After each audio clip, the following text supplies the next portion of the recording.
Mr. Bevis, how has your hometown of Tallahassee influenced you throughout the years?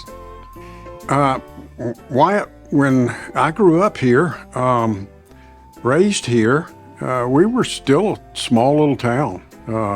You had to go out to West Tennessee Street to get a McDonald's hamburger or a pizza. Most of my influence came from Leon High School. I graduated in 1968, and we were really the only big public high school in town. So I got to know and got to go to school and got to be friends with a cross-section of the community. We had our 55th reunion, I think, last year, but they're long-lasting friendships. In what ways do you support the Tallahassee community? I just wrote a check to the Marzook Shrine Temple and left it at the front desk for Boston Butts. I mean, that doesn't sound like much, but the Marzook Shrine Temple does an awful lot of good in our community and our state. I served on the board at Big Bend Hospice for 22 years.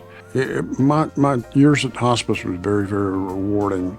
Served on the board at TMH for 15 years. I like to think that we leave our fingerprints all over town. All the things that the community has done for me and my family, it's now time to pay that back. What inspired you to go into the funeral business?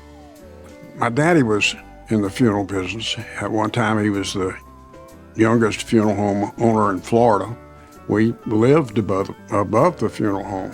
I would make my mama get me dressed and put me in a little white suit and tie, and I'd go downstairs and help Daddy, and I have two sisters and a brother. They're all younger than me. If I had a pet, a goldfish, for instance, if I had a goldfish that died, I'd get a little matchbox and I'd put him in his casket, and we'd go out in the yard, and I'd dig a little hole to bury him, and I conducted a great number of pet funerals. And of course, that's just part of being raised in a funeral home. How did a historical event that you lived through influence you?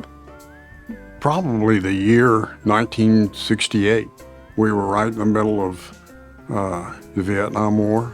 Woke up one morning and found out Senator Robert Kennedy had been shot. Dr. King was killed. It was a life-altering year. What's the most important lesson you learned when you were a kid? Well, what I appreciate most in my experience in my business is life itself. I mean, when you wake up in the morning, make the most of it. Listen to your parents. You'll look back 50 years from now and say, darn, she was right. What are you proudest of in your life? Oh, that's the easy one. 2 kids and 6 grandkids. Their mama was a teacher for 34 years.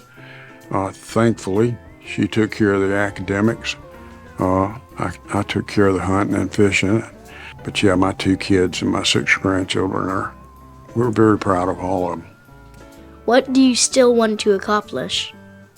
I guess if I could do anything, I'd climb Mount Kilimanjaro in Africa.